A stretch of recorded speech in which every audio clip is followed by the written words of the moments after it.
Hey, what's up, guys? Got a video here. I missed my Monday heart to heart. I usually coaches Monday mornings, and for some reason I get all emotional about CrossFit. Um, but it's Thursday, and here I am getting emotional. um, yeah, seriously, I kind of cry about this stuff. Um, so today I got a comment about our workouts lately. There's been a lot of higher skill movements. We've had rope climbs, we've had strict toes to bar. Um, We've had pistols, knees to elbow, double unders, triple unders, just kind of some gymnastic strength, I think, mostly. There's been a few a little bit more challenging, like jerks and stuff like that. Some of these movements, people perceive them as being, well, they're higher skill, and you often don't sweat as much. And I think a lot of times, and the feedback that I get, and I've been doing this programming thing for 9 years, is the feedback that I get pretty consistently on those types of workouts, the higher skill workouts, is that people feel like they're not getting a workout, and like they're not sweating, they're not breathing heavy, and sometimes they get a little frustrated because, hey, I'm not getting a workout. I want to come here and feel like I'm getting a workout. And I totally understand that, and I'm not going to discount it. I get it. You know, sometimes the workout is about coming in and venting and getting that sweat on.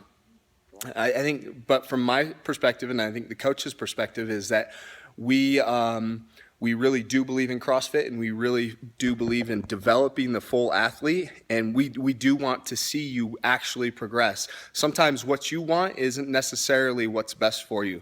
And again, I totally understand, and I'm not discounting the fact that some of us come here for workouts. But I do want to make a strong argument, if I can, about why we do those higher skill movements and why we want to why we want to continue developing that, and it's not always about just getting a sweat on. So CrossFit, I like to sum it up a lot of times. What we're trying to do here is we're learning how to move.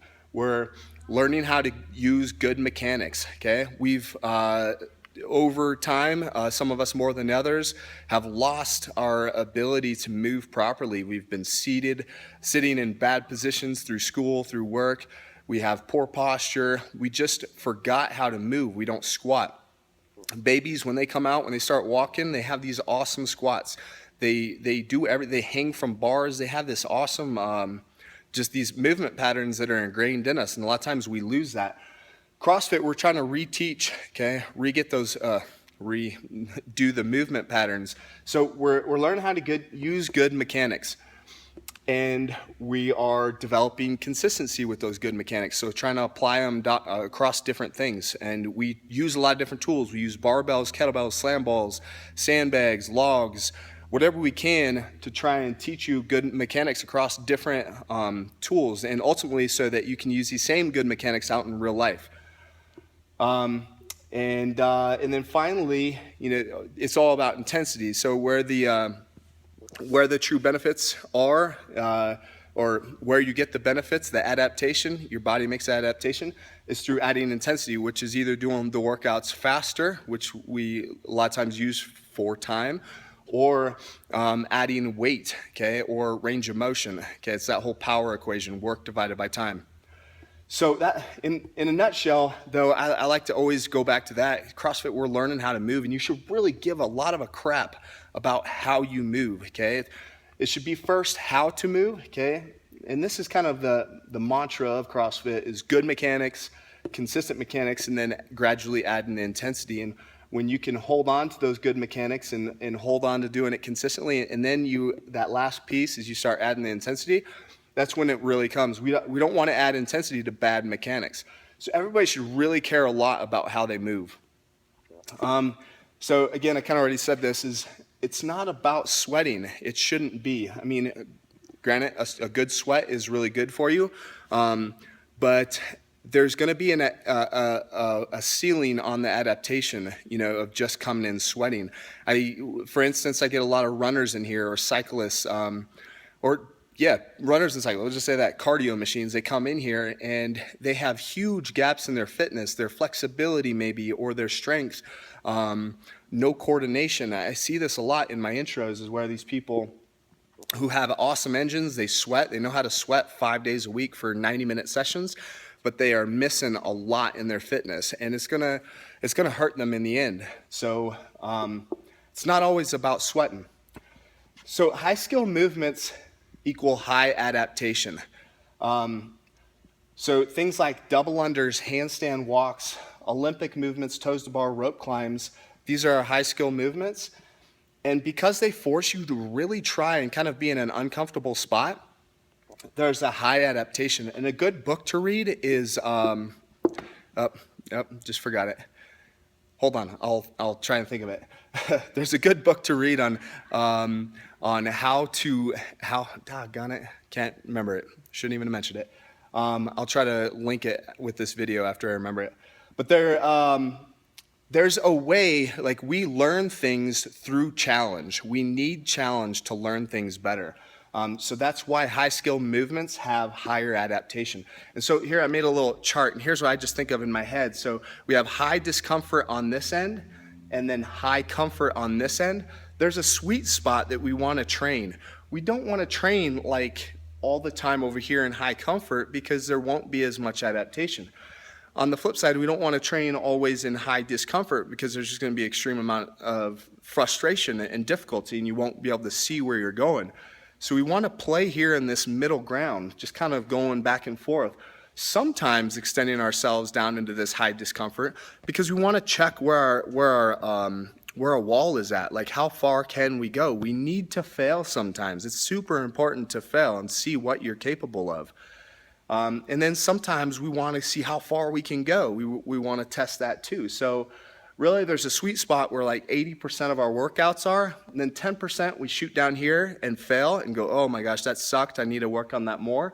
And then 10% of the time we boost our ego and feel really awesome. But the majority of the time, just staying in here in this sweet spot.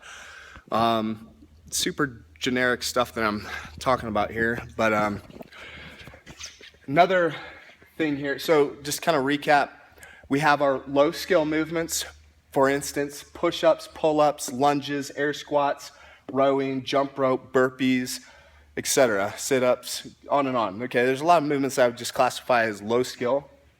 These are awesome movements for building a base, but like I said before, there's going to be an adaptation. Like, if you're coming off the street with no fitness whatsoever, that stuff's going to work great for a period of time. Let's give it a year, okay? You're going to get really awesome, but you're going to get really awesome at only those movements, and there's going to be a low threshold of crossover or transference into other stuff. And so we have and do these movements, high skill movements, squat snatches, clean and jerks, muscle ups, one-legged squats, handstands, and all kinds of weird stuff there, walking, double unders and triple unders, so on and so forth. These are important movements to do because they require, one, a foundation there, and so they build off a lot of that stuff, and they offer a lot more coordination, balance, speed, control kind of benefits, like neurological training that is super beneficial, and it will help us continue our adaptation and become better athletes ultimately. And I do consider everybody that comes to CrossFit an athlete, because we're trying to build fitness, CrossFit's definition of fitness, which is the 10 components of fitness, not just your ability to sweat, because that's not important to me, because like I said, I've already seen for over the last 8 years people that come in and they can sweat their butts off, but they are not fit, and they are this far away from Achilles tears, just huge imbalances that are not going to help them out in the long run. So the ultimate athlete is one that has a high level of base, great mechanics on those, and that is constantly trying to develop these other movements, the Olympic lifts, the power lifts, and then the more complex gymnastics movements. So the big point, okay, again, I had feedback about, we're doing all these difficult movements, didn't feel like I got a workout. The big point is that you have to do these, okay? These movements are going to make you better at those movements. They are. By challenging and training your clean and jerk, it's going to allow you to go faster is going to make you stronger and build up these body weight movements. Training your one-legged squat or doing your muscle-up transitions and strict toes to bar and stuff like that. Rope climbs, that's going to benefit your pull-ups and so on and so forth. It's going to make you more fit, more well-rounded, and you're going to get more benefit out of workouts like this. So anyways, that's my Thursday morning, mid-morning rant about CrossFit and why we do want to come in. We don't want it to be comfortable. We don't want it to be completely uncomfortable, but we want to be kind of in that sweet spot, sometimes going back and forth. So we don't want to cherry pick. No cherry picking and picking only the easy workout. This is not going to make you good. And that would make me sad if you did not get good. All right. See ya.